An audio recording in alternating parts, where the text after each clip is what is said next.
Ear signs, tignan natin kung ano po ang mensahe para sa iyo ngayong araw. Keep in mind po na ito ay general reading lamang, so hindi po lahat ay makaka-relate, so be open-minded. Sa mga hindi pa po nakasubscribe dito sa ating channel, please subscribe na po kayo and palike na din po ng ating video. At sa mga nais pong mag-avail ng ating private readings, Lucky Stones and Amulet, makikita nyo po yung link sa description box below. Tarot Intentions by Aliana Reyes. Okay, tignan natin. We have Virgon, become a loving mirror. Ayan, pag nakikita nyo ba yung sarili ninyo, minamahal nyo ba kung ano yung nakikita ninyo? Or ano ba, kinakasuklaman nyo ba? So, you transmit that energy into positive one. Diba? Mahalin ninyo kung ano yung nakikita ninyo sa salamin.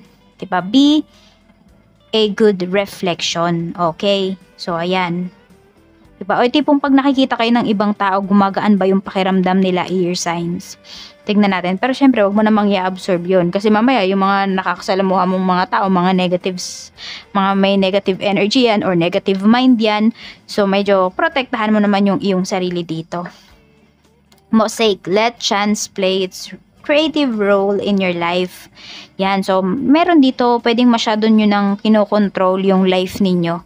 Or yung routine ninyo, paulit-ulit na lang, ear signs. So, sinasabi sa inyo dito ni universe, if you have chance to go out, you go out. You know?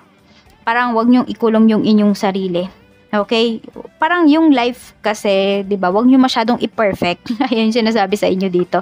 Because nobody's perfect and wala naman talagang perfectong buhay. Okay lang magkamali. Yan. Parang wag kayong mawalan ng pag-asa kapag yung mga pinaplano ninyo or mga pinlano ninyo hindi talaga umaayon sa inyo. So that's life. 'Di ba? Hindi yan lag kahit plinano natin yan, kahit feeling mo diretsong-diretso na yan, wala na yang lukot. Minsan hindi pa rin talaga siya umaayon sa atin, no? So wag kayong matakot sa mga ganung bagay. Sabi natin, you have fear of rejection, you know?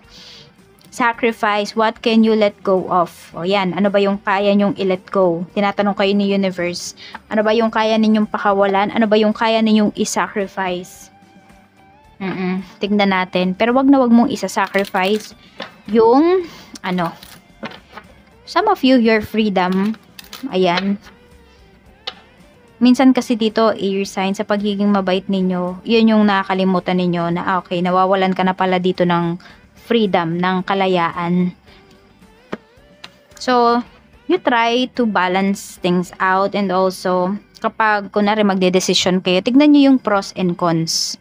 Diba? Hindi lang dahil, ay, mahal ko yung tao na to, kaya eto yung gagawin ko, kaya kong i-sacrifice yung sarili ko. Tignan mo din, ano ba yung makukuha mo dyan? Ano ba yung aftermath nyan? Minsan yun yung nakakalimutan natin eh.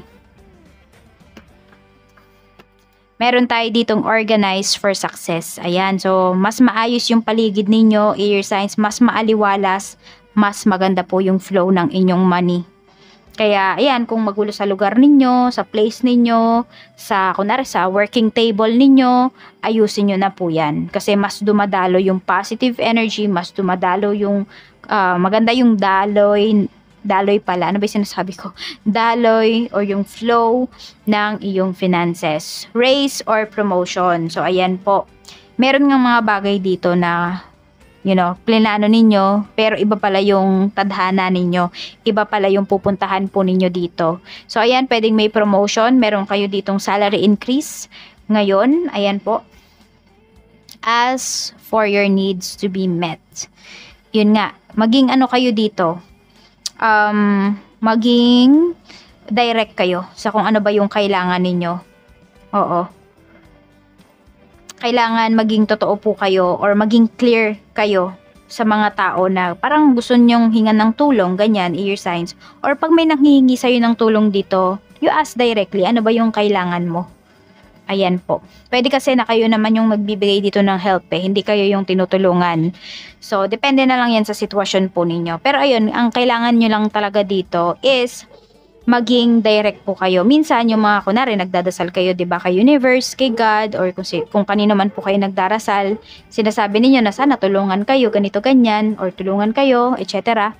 You know, minsan pinapadaan siya sa ibang tao. Yan, parang blessing in disguise.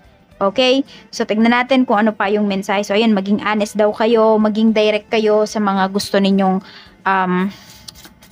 makuha or help na mahingi.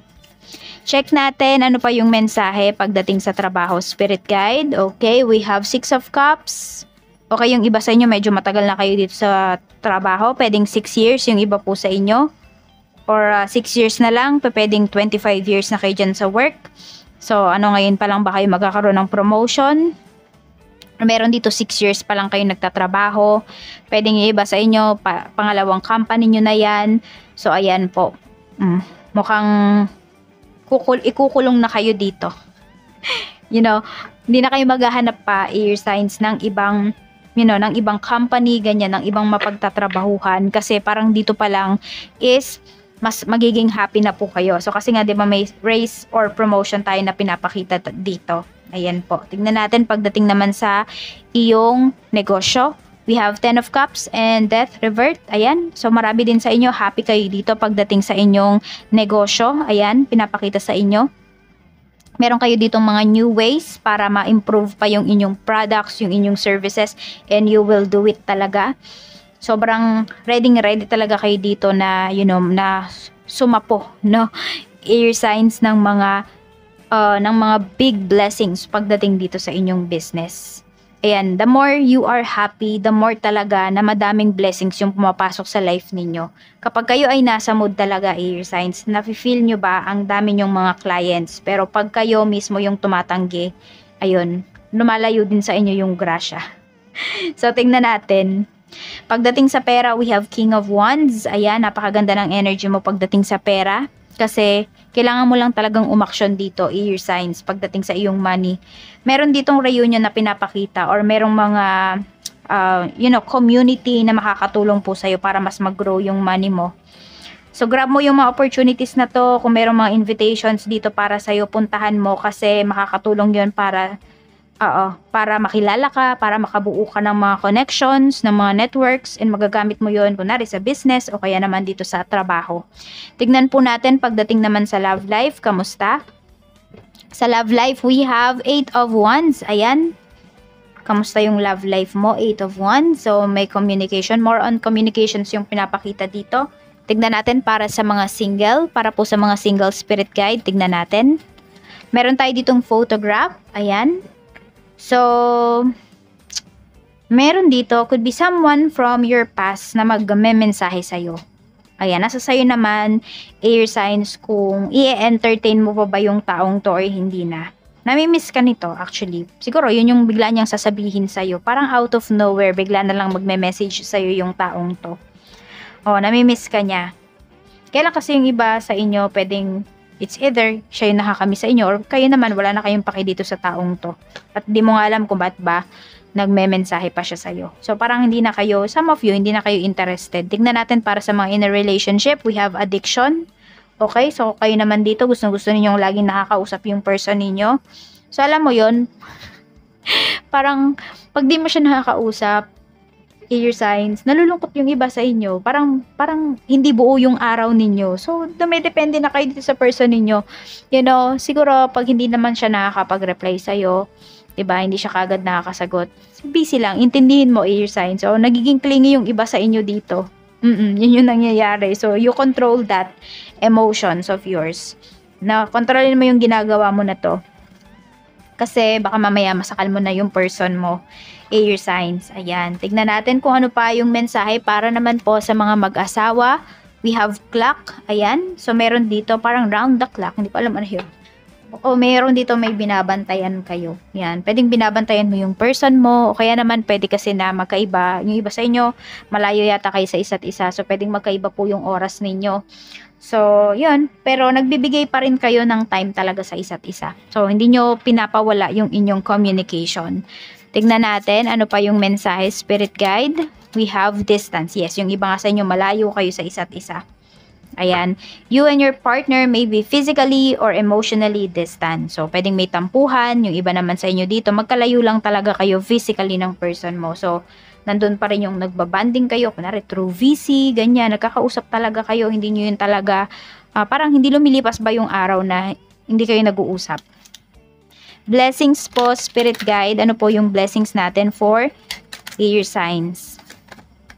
a blessing on your family. So, ayan, may support ka dito na marireceive coming from your family. Ayan, ano bang magandang mga nangyayari sa pamilya mo, air sign. So, pwedeng, ayan, isa yan talaga sa mga blessings mo na, yung pamilya mo laging nakasuporta sa'yo. Parang lahat ng tinatahak mo na, kunwari, career, lagi silang nakasuporta. Meron din dito, tumututol. Pero yung pagtutol niya kasi is more on concern niya yan sa'yo. Tingnan natin, lucky numbers. We have number 15, 28, 18, and number 10. Maraming salamat po. Mag-iingat kayo always and more blessings to come. Bye!